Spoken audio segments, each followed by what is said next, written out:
Hello foodies, കാലം തെറ്റിയിട്ടാണെങ്കിലും season ആണെങ്കിലും മഴ എല്ലാവർക്കും ഒരു വീക്ക്നെസ് ആണല്ലേ. അങ്ങനെ നല്ലൊരു മഴയുള്ള ദിവസം ഞങ്ങളൊന്ന് പുറത്തു പോയി ഫുഡ് കഴിക്കാൻ വേണ്ടി. ഞങ്ങൾ ഏകദേശം ഒരു ഈവനിങ് ടൈമാണ് അവിടെ പോയത്. നല്ല മഴയൊക്കെ ആയതുകൊണ്ട് തന്നെ ഒരു ചായ മസ്റ്റ് ആണല്ലോ. അപ്പോൾ ആദ്യം അവരുടെ ചായയും കടികളാണ് ഞങ്ങൾ ട്രൈ ചെയ്തിട്ടുണ്ടായത്. കഫേയുടെ ഇൻറ്റീരിയർ വർക്ക്സ് ഒക്കെ അടിപൊളിയായിരുന്നു. അതുപോലെ തന്നെ അവിടുത്തെ ആംബിയൻസ് ഒരു രക്ഷയില്ല കേട്ടോ. ഫ്രണ്ട്സായിട്ടും ഫാമിലി ആയിട്ടൊക്കെ ഒന്ന് എൻജോയ് ചെയ്യാൻ പറ്റിയ ഒരു സ്പേസ് ആണെന്ന് എനിക്ക് തോന്നുന്നു. അത്ര സ്പേഷ്യസ് ആയിരുന്നു അവരുടെ സിറ്റിംഗ് ഒക്കെ.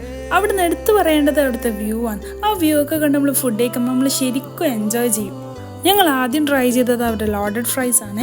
ആ പാത്രം കാണുമ്പോൾ തന്നെ മനസ്സിലാവും അത്ര ക്വാണ്ടിറ്റി ഉണ്ടായിരുന്നു. അത് ചിക്കൻ്റെയും ചീസിൻ്റെയും ഫ്രൈസിൻ്റെയും ഒരു ഡാർക്ക് കോമ്പിനേഷൻ ആയിരുന്ന ഈ ഐറ്റം ഞങ്ങൾക്ക് എല്ലാവർക്കും ഒരുപോലെ ഇഷ്ടപ്പെട്ടു കേട്ടോ. അതുകൊണ്ട് തന്നെ ഇതൊരു മസ്റ്റ് ട്രൈ ആയിട്ട് ഞങ്ങൾക്ക് ഫീൽ ചെയ്ത്. പിന്നെ ഞാൻ ട്രൈ ചെയ്തത് അവരുടെ റാപ്പാണ്.